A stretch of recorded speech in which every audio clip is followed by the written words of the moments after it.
And welcome to another Affiliate Summit webinar. My name is Bethany Cowan and I am your content strategist for Affiliate Summit. We are so excited to kick off today 6 quick to implement strategies to drive e-commerce sales this holiday season. Today is all about learning the traffic boosting tactics to maximize conversion on Black Friday and beyond.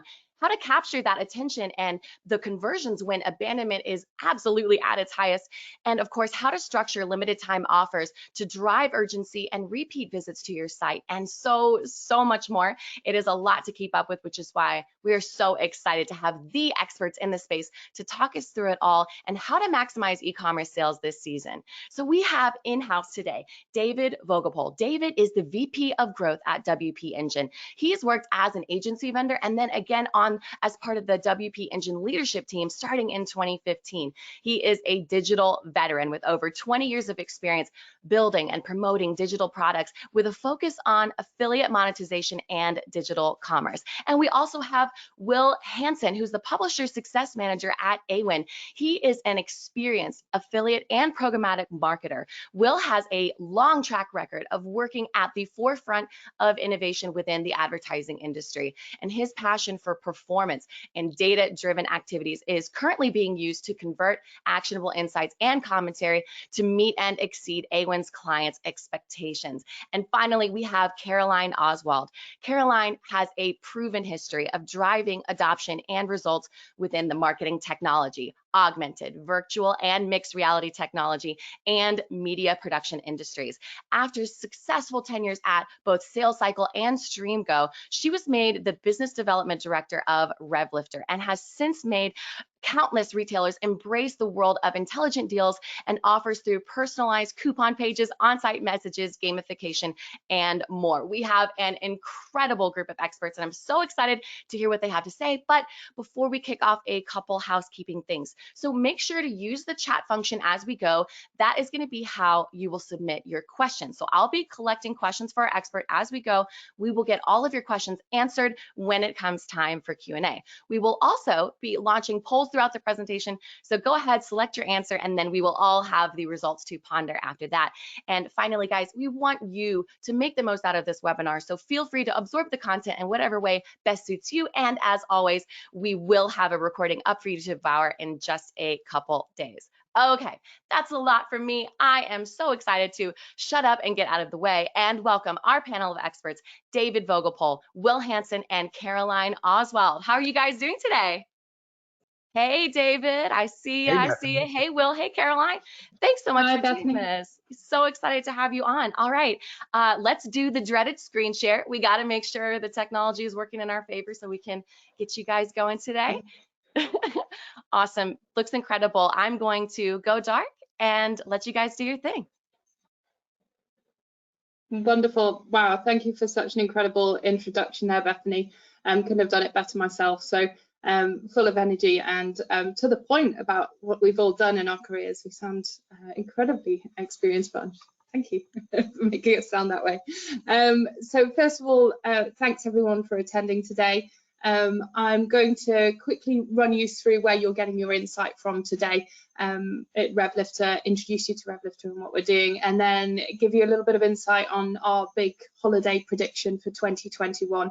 And then we'll go through the tips. As it says, the very title of this webinar is all about some tips to hypercharge any sales and e-commerce behaviors through websites this holiday season. So first of all, like I say, a quick introduction to Revlifter, who Revlifter are, where we've come from, and what we're all about. So our mantra, if you like, our mission is to make every e-commerce deal intelligent, relevant, and personalized. And we're personalizing over 18 million carts a day, which is not an insignificant number. We've got offices all over the world, which is just great, and servicing over 100 clients globally. The results that we typically deliver through our solutions are an increase of 30% in conversion rate and an increase of 20% in AOV uplift. So fantastic results, and that's just the averages. With the right campaigns in the right places at the right time, we can expect much higher than that. We're a performance-based model, so through the affiliate networks we can deliver our solution, our technology through the performance model on a CPA.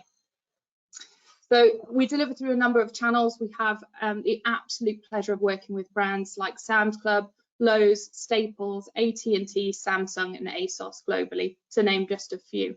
And in terms of the channels, we have personalized coupon pages. We have on-site technology that interacts right across the customer journey as users move across, and offering personalized deals as they go. A little bit less about us and a little bit more about our predictions next. So if we just move on to our first prediction, or our main prediction of the holiday season, we believe it's the dawn of personalized offers, and we've been going on about this and harping on about this since 2017, but really it's coming to the fore now. Everyone's starting to take note, and as Boston Consulting Group so eloquently put it, vendors and retailers across the US are spending only about 5% of their marketing budgets for trade and shopper on personalized offers. So it's pretty low, right? It hasn't really got into the mainstream. And according to Boston Consulting Group, that needs to be at least 25% overall, and at least 50% in some of the other categories, or some specific categories, I should say.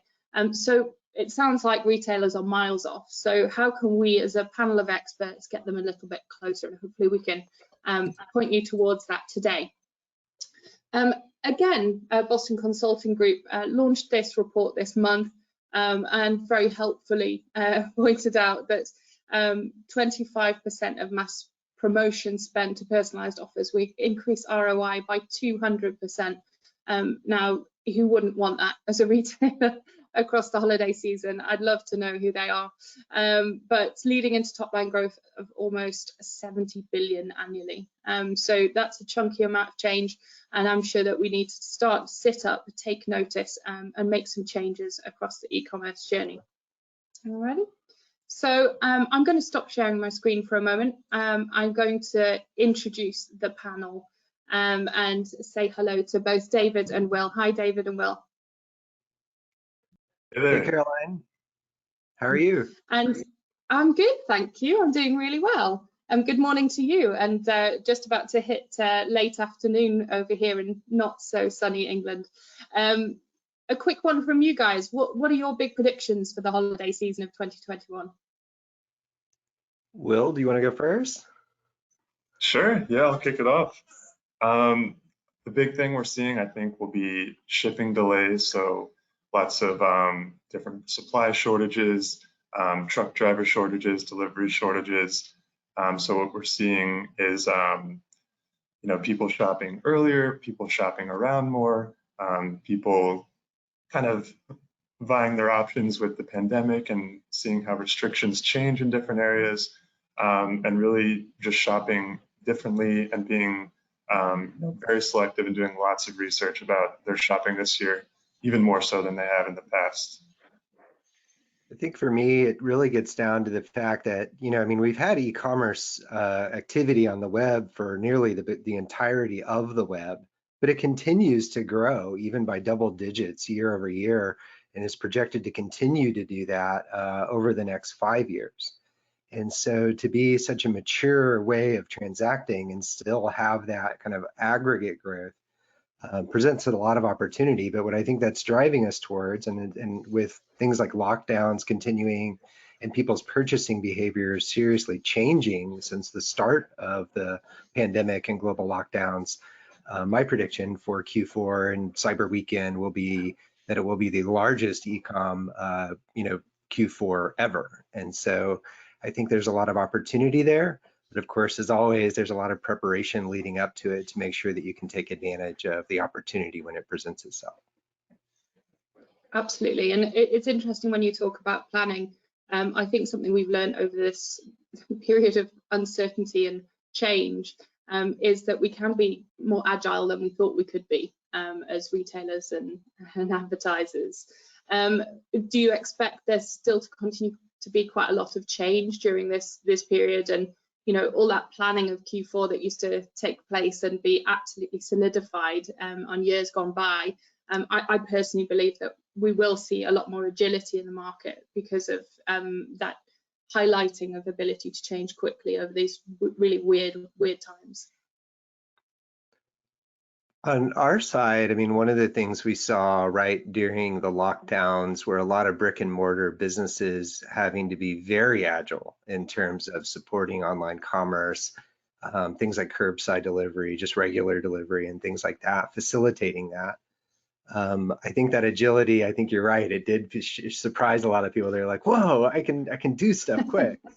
Virtual events, I think, is another great example of that. A lot of companies really leaning into that virtual posture, and I think it's changing how we live.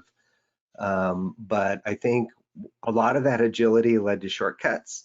And so I think what we'll see in the next phase is more of that agility also maturing in terms of these new mechanisms for brands. And so I feel that that will also drive kind of the next phase of change. It's like we all rush to do stuff. So now let's do it like in a good way. And I think we'll probably see more of that in Q4 2021 than we saw in 2020 when everybody was like, what do we do? Now we've had a little practice, and now we've got Q4 the next year coming up.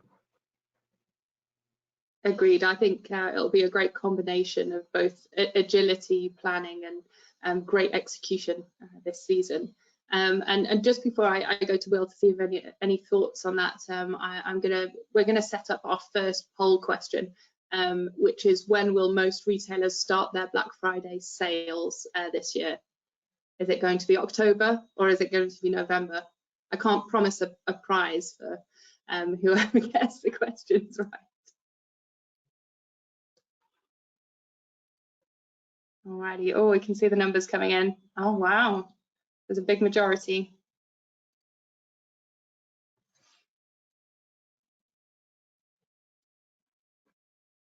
Where are your bets, Will and David?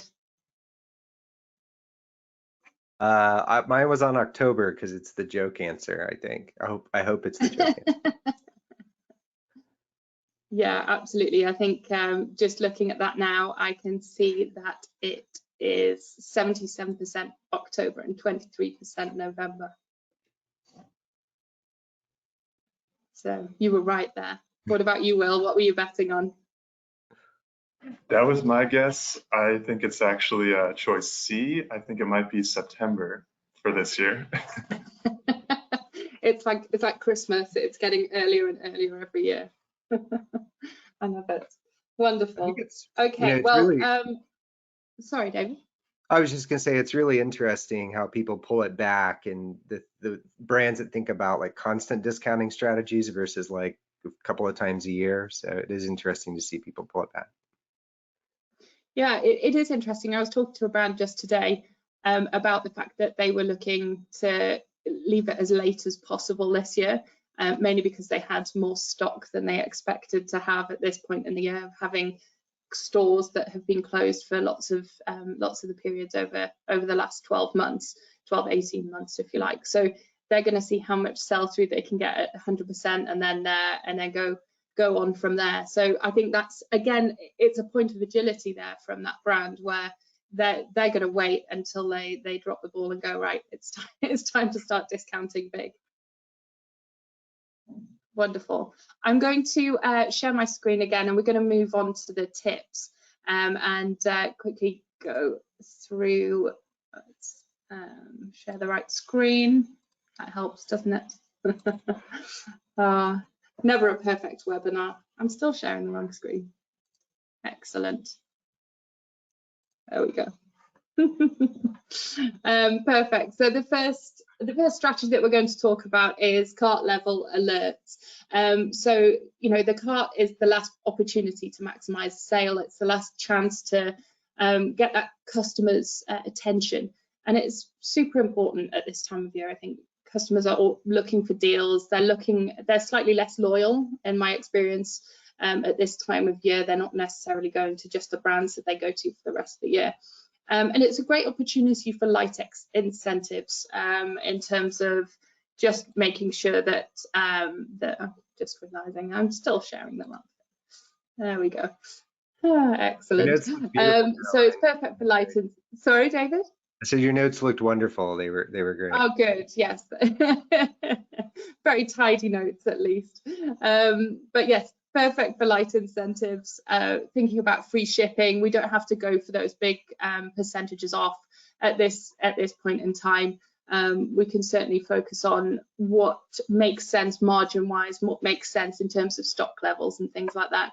And Will, over to you. What's the potential for cart level alerts in your opinion? Is it a holiday must-have? Is it something that needs to exist in every e-commerce strategy? Yeah, I think it's extremely important, as you mentioned, perfect for light incentives. Amazon, for example, has kind of championed the free shipping model, which so many people look for. So that's something you could offer. Free shipping versus a hefty discount when you don't need to give one. So you can continue to kind of maximize your ROI without, cutting it unnecessarily. Alerts in the sense that you can kind of upsell to a customer where, spend X dollars more and get free shipping. But it's also the perfect chance to kind of be transparent about things like shipping times and stock levels, because that is such a concern this year. So you want to be transparent with your customers about how long things will take to arrive, especially as you're coming up close to a holiday, and stock levels. If you're out of stock, you don't want to create that negative customer experience about them, being excited about something, getting it in their cart and not being able to purchase because they weren't aware of stock levels. Perfect. Any thoughts on that, David? I mean, I love cart level alerts. I think they're a great upsell opportunity. I think you can certainly, implement things like cart abandonment. I think servicing deals, of course, is a great opportunity to prevent a lost sale. I think this is one of those strategies. I liked how Will had kind of pointed out, like paying attention to your inventory levels. And like, I liked earlier how you pointed out, Caroline, like paying attention also to kind of like your overall business strategy relative to things like inventory levels and how much you think you can get for what you have to sell. I think those are great tips. I also like to look at kind of coupling these types of alerts with affiliate offers. So if it's coming from an affiliate, I'll even pop in their code just to have that consistent experience through that process. Absolutely. Wonderful. Well, I'll move on to our next strategy, which is around limited time deals. Now, again, we've mentioned them once already, that lesser known retailer, Amazon.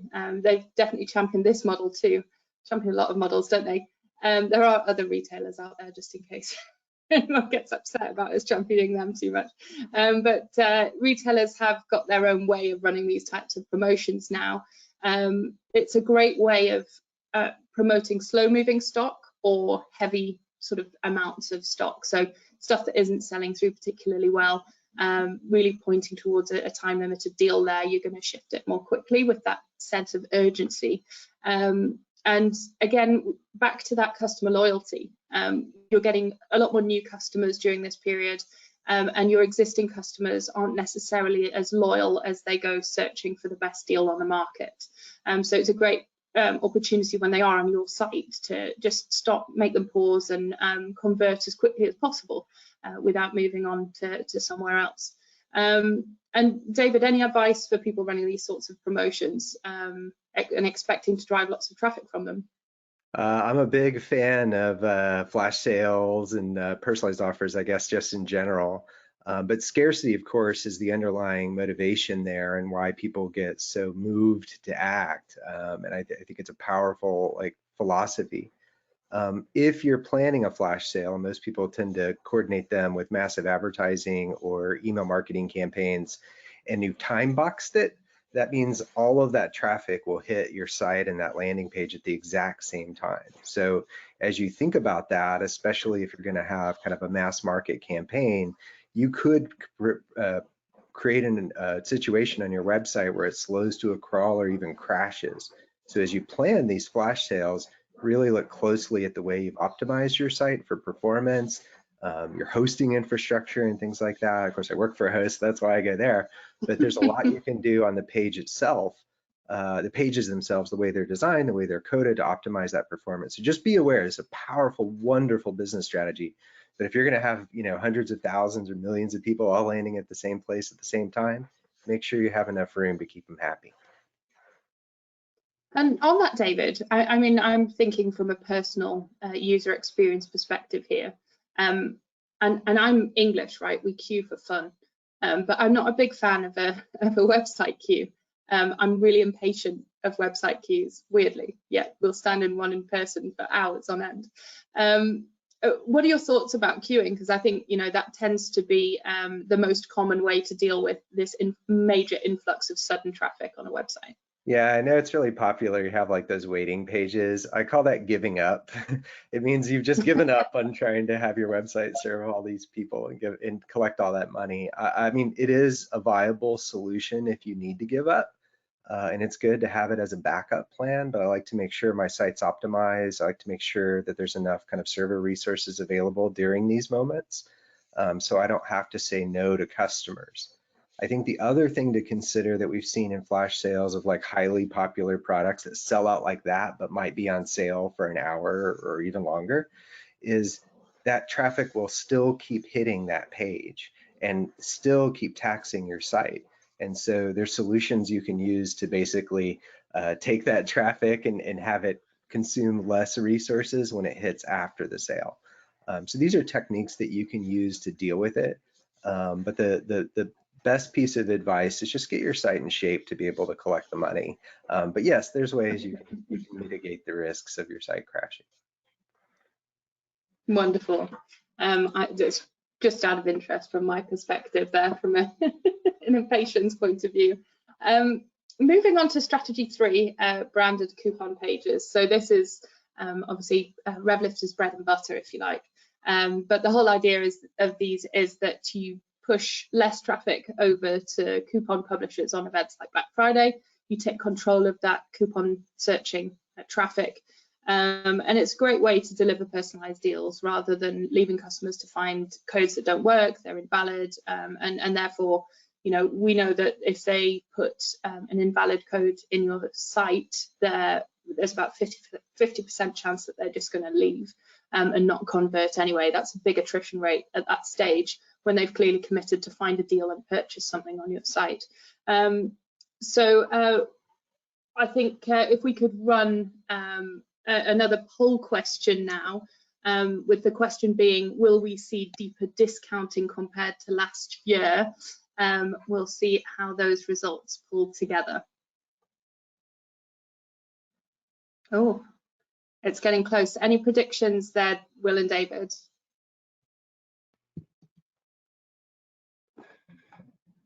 Will, you go first this time. Yeah. I think we might see a no here, actually. Yeah, I'm gonna go. That would have been my prediction too.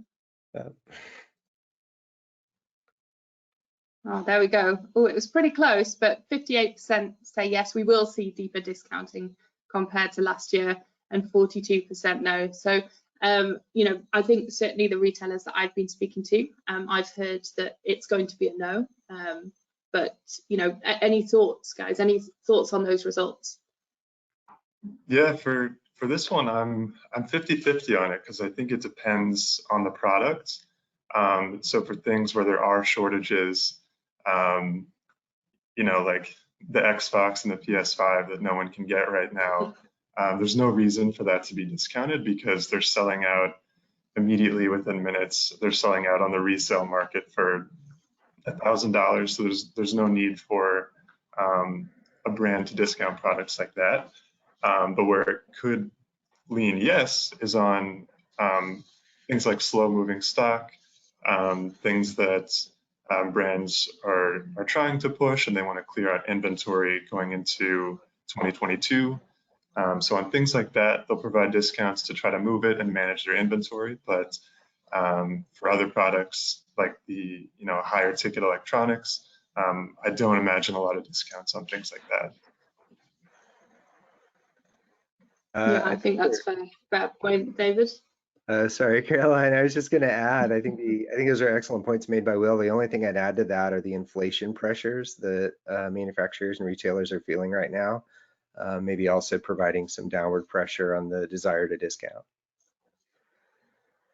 Yeah, absolutely. And, you know, I think it brings to the fore the need to personalize deals. So whether that's taking into consideration the types of stock, the stock levels, the margins, who the person is when they approach your site, who they are when they're searching for deals in the ether, you know, really considering what deals you're presenting out into the market and making sure that it's not that blanket discounting approach that is ever so common. So this is that, you know, that back to the statement that Boston made, that it is the dawn of personalization around deals. Wonderful. So over to strategy number 4. We're going to look at a brand collaboration, which is something that's really prevalent across many industries. Travel is one that's huge. You know, obviously there's a lack of competition between airlines and hotels. It makes it really easy for them to open up one another's audience to each other. And the aim in this particular strategy is to strike a partnership with a non-competing brand and give yourself a whole new audience, a whole new set of people to show your brand to and your offering.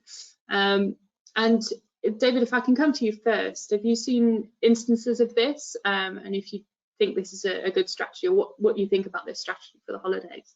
Oh, I love this strategy. I use it multiple times a year in different contexts, and have for many years. So the real benefit here, especially if you want to invoke some of the larger e-commerce sites, it can be difficult for smaller or mid-sized players to compete for attention. And the easiest way to get a sale is to ask your existing or prior customers if they want to buy something. But of course, you might be selling things that are valuable to another brand. So if you can cross promote on blogs, on social, and in email marketing, then you can open up new channels. And so in the WP Engine universe, again, I mentioned we're a managed WordPress host. Well, every year we partner with plugins and theme providers and other service providers in the ecosystem that also support WordPress sites. And we do essentially an exchange. So we have like a roll up of WordPress deals, and our customers can see what our partners are offering. And then of course they do the same. And we actually do a bit of a stone soup where we get everybody's deals together, and then they're able to you know, promote the other ones that don't compete with their plugin or whatever. So we allow them to kind of see what the deals are and then cross promote them. By kind of getting all the companies together, we can have a bigger impact than if we just acted alone. Yeah, I think we're seeing a lot of this, even less sort of a non-compete brand to brand, and more big groups of brands that are coming together as one big group, and then lots of cross-brand collaboration within those groups. Things that you just wouldn't have seen before. I think it's definitely becoming more prevalent. Any thoughts on this, Will, at all? Yeah, absolutely. So I think one thing that I've noticed is I've seen this strategy occur more and more frequently online, specifically in the affiliate channel. So the first thing that comes to mind for me would be like mail-in offers, or you know, I'd order a meal delivery kit and there would be $100 coupon for a wine subscription or something like that, where, you know, the two brands have a similar audience, but they're not direct competitors. But I've seen it more and more online now, where there are, you know, tech providers that can offer discounts to a similar brand, like you mentioned, in the travel industry, or, you know, specifically with ticketing, purchase a ticket to a concert and get hotel and events in the same area. And then even plugins, like David mentioned, website plugins that can do that for you and kind of connect you once you've made a purchase to a similar brand. So it's been really interesting for me to see that shift from offline to online recently. Yeah, I really like the customer service element that it represents as well. It's not just it's making their lives easier rather than just, you know, necessarily cross promotion. A quick jump on to strategy number 5, which is around exit intent messaging. So we've talked quite a lot about the loyalty of users during this period, during the holiday time, and the fact that, you know, I myself as a shopper, I don't necessarily stick to the brands and the sites. I definitely find new sites during Black Friday and Cyber Week, or Cyber Month as it's so fashionably called these days. So we do see a lot more abandonment, and you need a really tight strategy in place around this sort of peak period, where people are shopping around a lot more. But the key for this, I and we at Revlifter believe, is to use behavioural insight and also a minimum criteria. So let's not just give everyone a deal and potentially erode margins, or like you said so eloquently, will start discounting things that absolutely don't need discounting, product lines that will sell themselves without any effort whatsoever. So using that behavioural insight, that minimum criteria, whether it be spend or margin, and then only when it's truly necessary, looking to rescue that sale via exit intent. Will, what do you think in terms of, have you got any advice for retailers about high rates of abandonment during the holidays? Yeah, I think there are two things to consider. So you want to understand why somebody might be exiting, whether it's a lack of free shipping, a code that doesn't work, something out of stock, but also when they're abandoning or where they're abandoning. So what part of the checkout process are they leaving? So you could look at site, your site traffic details about what page they're leaving on or how long they spend on a page before they leave. So combining that, why and when, along with the things you mentioned for triggers, like their mouse is heading towards the X button, or they've been idle on the page for a long time. So combining all that, really understand their decision to leave, and then triggering an exit intent message at the appropriate time. Yeah, absolutely agree. Any thoughts on that, David? The only thing I would build on top of that is, I feel like the go-to move on exit intent is, here's a coupon code. I think like acknowledging that context and, maybe trying to overcome some of those objections would be something I would encourage folks to, include in their A/B testing around exit intents.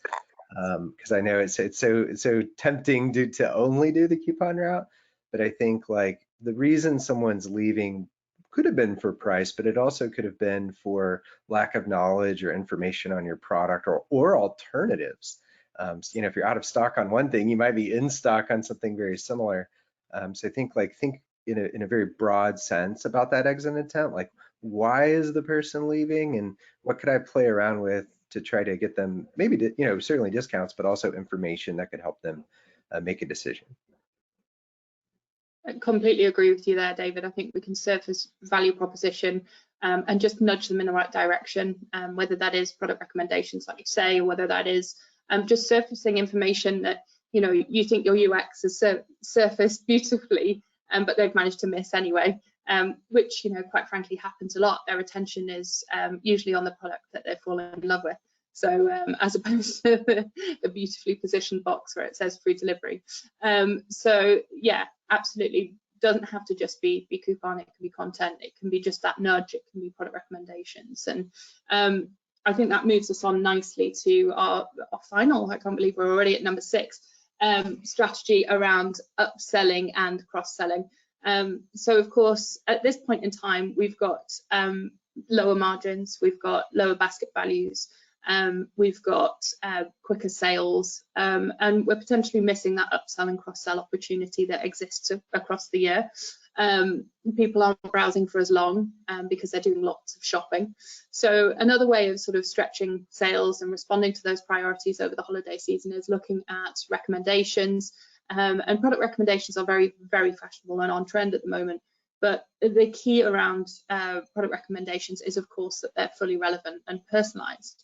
It's all very well recommending products with an AI algorithm, but you quite often need some rules in place as well. And they might be, again, related to some of the strategies that we've already talked to around margin, around spend, and specifically around availability. You don't want to say, hey, let's buy this with this, and then for the other thing to be out of stock. That's just not a good customer experience. So being careful about product recommendations and how they work. David, first comment on other ways of stretching sales during peak periods in your thoughts. I mean, I'm a big fan of upselling and cross-selling. I think, you have kind of 2 points for that. You have the point at which they're making the decision. I'm buying a tent. I might need, I don't know, a hiking stick or something. And then I think you also have it after they made the purchase, right? So there's oftentimes they're not going to do it in that moment or know they need it. And then there's other things that people need to renew all the time. So I guess I'll go with the hiking analogy, shoes, right?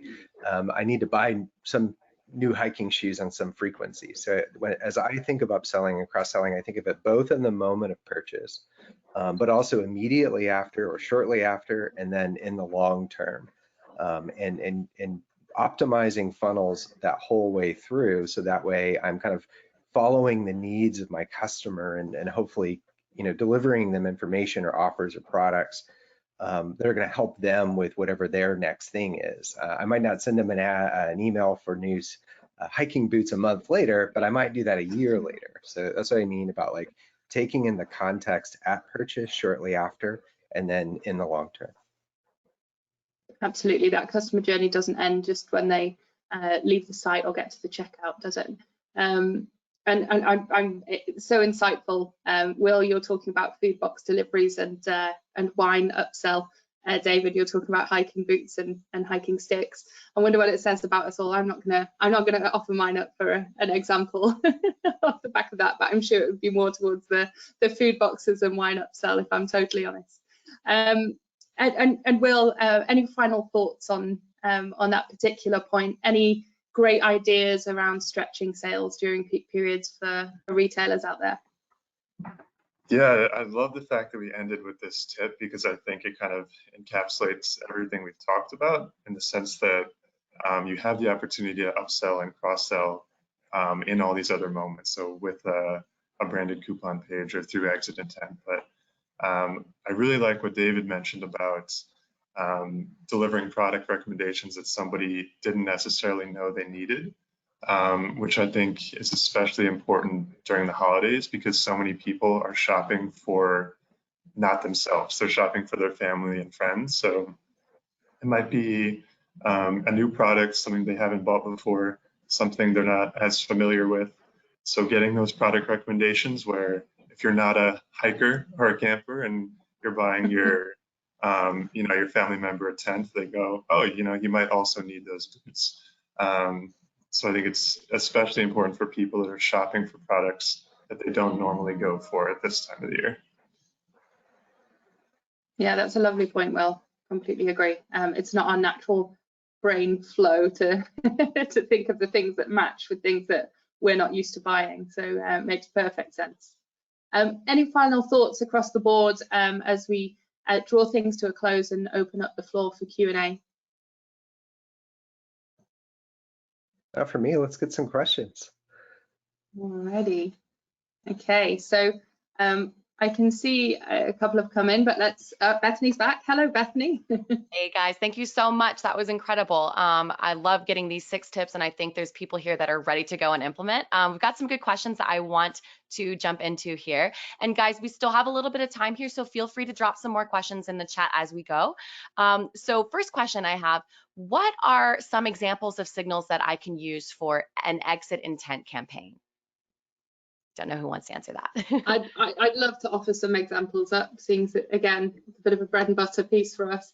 And then absolutely over to David and Will for some thoughts. There are some really natural ones like dwell time, like customer intent and behavior around, hovering over the cross, X marks the spot at the end of the day. You've got to take into account different types of device as well. So mobile device, we all know that mobile usage is much higher. That's where dwell time comes into play. But also Mac versus PC. You need exit intent on the bottom of the screen for a Mac as well, not just the top where the X's can be. There's also the opportunity to look at invalid promo codes at this point, or across product pages, there's an exit intent strategy where if a user copies a product page detail or a title of a product and then shows intent to leave, it isn't just for the basket page. And I think that's something that's quite important to point out. It doesn't always just have to live there. And I'll try not to hog the limelight because I love to talk, and go over to David and Will for some thoughts. Go ahead, Will. Sorry. No, I think for me, Caroline pretty much covered it. I think it just goes back to my points about, understanding why people are leaving, where they're leaving, and really digging into kind of the traffic of your website and see where people are bouncing from, and understanding where they're stopping within that funnel. So is it on the last page? Is it right before they're about to check out, or is it earlier on when they're kind of shopping around and clicking on different products? The only other thing I would add to that, the other, you both made excellent points. The only thing I would add is, you can just ask people too if they don't like your offer. What I mean by that is you can have elements on the page that say, is this a good fit for you? Or is this, do you have more questions? You can ask and have them click and provide that information. And you don't always have to just rely on the signals. But the signals you listed were excellent. But I do just to remind people, you can also ask people, like, is this helpful for you? And give them a button to click if it's not. So. Yeah, I love that. And at the end of the day, if you get that insight, it helps you further refine how your site works, and also your products, how you supply your products. Awesome. Thank you, guys. We have another great question that I want to make sure we have time to answer.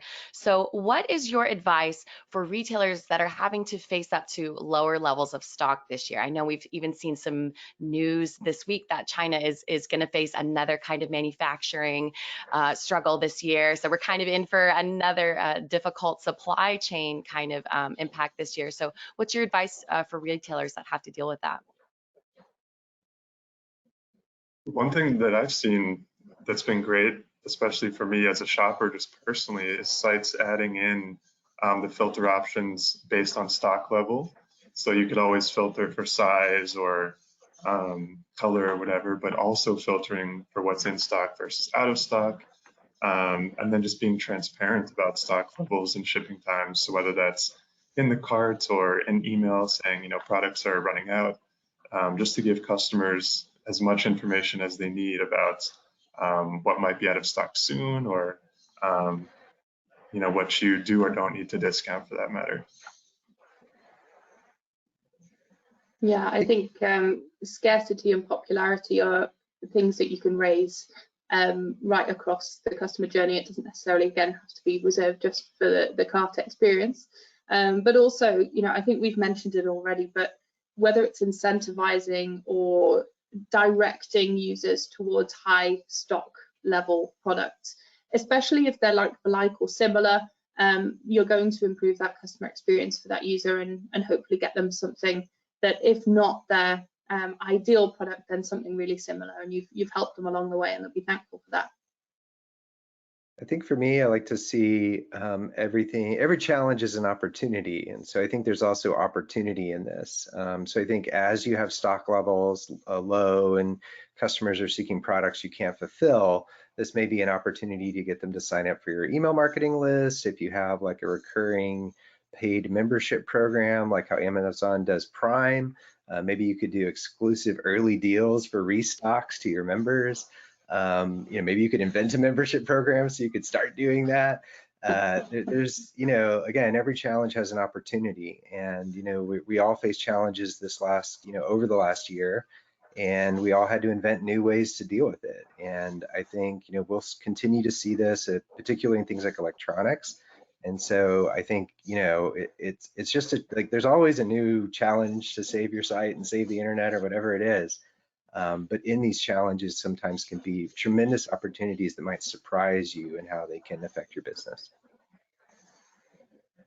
Absolutely. So another simple question that came through, but I do think it's an important one that I want to make sure we answer. We always send out recordings after webinars. They will go out within a few days. But there's some people that want to make sure that we can go out and actually implement these 6 tips. Are you guys happy for us to share the slides on your behalf? Yeah, absolutely. Awesome. Great. Well, that is all the time I think we have for questions today. I want to make sure to kick it back over to you guys for some final thoughts before we sign off. Fab, yes, I think it's back to the agility piece. Don't be too trapped within a structure for Q4. I think there's ways and means to implement new technologies or new strategies as you go, and don't feel restricted by the plan that you've put in place. Be ready to change if and when you need to. For me, I'll leave it with 80% of A/B tests result in the B losing. That means most of your ideas are wrong. That means you need to test big ideas fast. If you don't do that, you won't find success in your A/B testing as you get through Q4 and beyond. For me, I love this word adaptability, just because the world is so different than it was. Differently, people are behaving totally in a different way than they were a year or two ago. So I think that kind of means that we shouldn't be selling the same way. We need to adapt our website and kind of change to meet this new customer behavior. All right. Thank you so much, guys. David, Will, Caroline, thank you for your time today. Thank you for sharing your expertise. And thank you to our audience for joining us this morning as we're talking about the 6 easy way to explode your e-commerce sales this holiday season. So thank you guys again. We will see you at the next Affiliate Summit webinar. Look out for those recordings and the slides in your inboxes this weekend, and have a wonderful day. We'll see you soon. Thanks, guys. Thank you. Thanks, everyone. Thanks, All everyone. right. Bye.